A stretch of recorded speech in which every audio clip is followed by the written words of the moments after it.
నమస్తే SR7 TV news కి స్వాగతం. జాతీయ ఓటర్ల దినోత్సవంపై విద్యార్థులు అవగాహన కలిగి ఉండాలి అంటున్న ఇన్ఛార్జ్ ప్రిన్సిపల్ కురుమూర్తి. వనపర్తి జిల్లా పెద్దముందడి మండల కేంద్రంలో జెడ్పీహెచ్ఎస్ పాఠశాలలో జాతీయ ఓటర్ల దినోత్సవం, మహానేత నేతాజీ సుభాష్ చంద్రబోస్ జయంతి మరియు వసంత పంచమి వేడుకలను ఘనంగా నిర్వహించారు. ఈ సందర్భంగా ప్రజాస్వామ్య వ్యవస్థలో ఓటు హక్కు ప్రాధాన్యతను విద్యార్థులకు అవగాహన కల్పించారు. అనంతరం ఇన్ఛార్జ్ ప్రధానోపాధ్యాయులు కురుమూర్తి మాట్లాడుతూ జాతీయ ఓటర్ల దినోత్సవ ప్రాముఖ్యతను, భారత రాజ్యాంగం యొక్క విలువలు, హక్కులు, బాధ్యతల గురించి వివరించారు. నేతాజీ సుభాష్ చంద్రబోస్ జయంతి సందర్భంగా ఆయన దేశభక్తి, త్యాగం విద్యార్థులకు స్ఫూర్తిదాయకమని తెలిపారు. అదేవిధంగా వసంత పంచమి సందర్భంగా విద్యాదేవి సరస్వతి ప్రాధాన్యతను వివరిస్తూ విద్య, జ్ఞానం, సంస్కృతి విలువలపై విద్యార్థులకు అవగాహన కల్పించారు. కార్యక్రమంలో ఉపాధ్యాయులు సాయి చందర్ రెడ్డి, సుదర్శన్ గౌడ్, జగదీష్ బాబు, మన్యం, శాంతన్న, శ్యామ్ సుందర్, హనుమంతు, శ్రీధర్ప తదితరులు పాల్గొన్నారు. Reporting by SR7 TV news, Peddandadi reporter మూర్తి.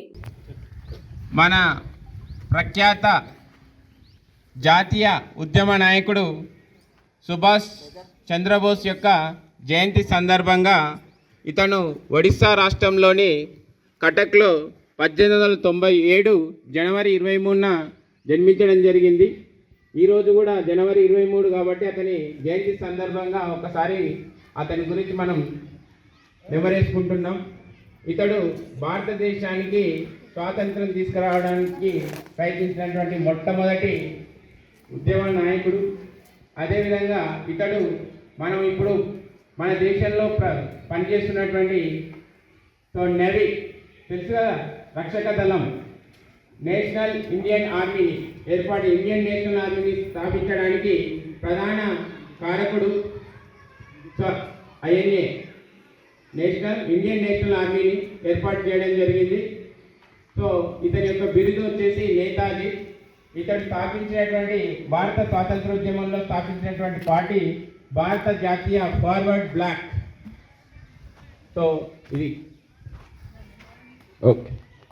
చెప్పినట్టు మన దేశ స్వాతంత్రోద్యమ నిజమైన హీరో మన నేతాజీ సుభాష్ చంద్రబోస్.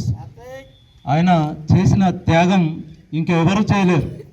దేశం కోసం అనుక్షణం పరితపించినటువంటి వ్యక్తి. ఆజాద్ హిందూ ఫౌజ్ దీన్ని స్థాపించి అనునిత్యం దేశం కోసం పరితపించి చివరికి కనుమరుగైపోయిండు. ఇప్పటికీ ఆయన చావు మిస్టరీ. ప్రపంచంలో ఇట్లా ఏ నాయకుని గురించి ఉండదు. సరే, ఓటర్స్ డే ఇంపార్టెన్స్ ఇంతకుముందు మనం మార్నింగ్ చెప్పుకున్నాం. మన దేశం ప్రపంచంలోనే అతిపెద్ద ప్రజాస్వామ్య దేశం. ఇదంతా ప్రతి భారతీయుడు కూడా గర్వించదగినటువంటి విషయం. ఎందుకనంటే 200లకు పైగా ఉన్నటువంటి దేశాలలో ఒక పెద్ద దేశంగా ఉండడం. అట్లనే ఈరోజు ఈ కార్యక్రమాన్ని జరుపుకునే ఉద్దేశం మనకు తెలుసు. 1950 సరిగా జనవరి 25వ తారీఖున భారతదేశంలో ఎన్నికల సంఘం అనేటటువంటి ఒక అటానమస్ బాడీ ఏర్పాటైంది, ఎలక్షన్ కమిషన్. ఈ మధ్యలోనే మీరు సర్పంచ్ ఎన్నికలను కూడా చూసిండు, ఇలా ఆ ఎన్నికల ప్రాసెస్ ఉంటుందో.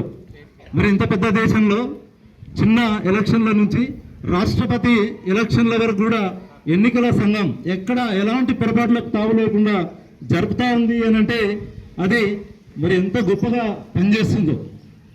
డైమండ్ జూబ్లీ సెలబ్రేషన్స్ 2010 60 సంవత్సరాలు అయిన సందర్భంగా అప్పుడు ఉన్న మన భారత ప్రభుత్వం 2011 జనవరి 25 నుంచి ఈ ఓటర్స్ డే జరుపుకోవాలని చెప్పేసి చెప్పడం జరిగింది. ఆ విధంగా మన పాఠశాల విద్యాశాఖ మరియు మన ప్రభుత్వం ఆదేశానుసారం మనం ఈరోజు ఈ కార్యక్రమాన్ని జరుపుకుంటున్నాం. ఇదేదో విని వదిలేసేటటువంటిది కాదు. ఓటర్కు ఎంత శక్తి ఉంటుందో ఆ ఓటు వజ్రాయుధం లాంటిది. దాన్ని దుర్వినియోగం చేయకుండా మీరు సమాజాన్ని చైతన్యవంతం చేయాల్సినటువంటి బాధ్యత ఉంది.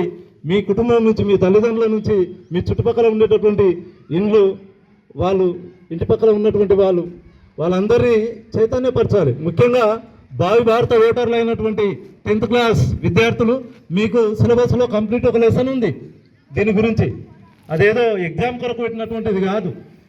నెక్స్ట్ మీరు ఓటర్స్ కాబోతున్నారు కాబట్టి ఎలాంటి ప్రలోభాలకు గురి కాకుండా నెక్స్ట్ భారతదేశం గర్వించదగేటటువంటి ఒక భారత పౌరులాగా ఉండాలనేది దీని యొక్క ప్రధాన ఉద్దేశం.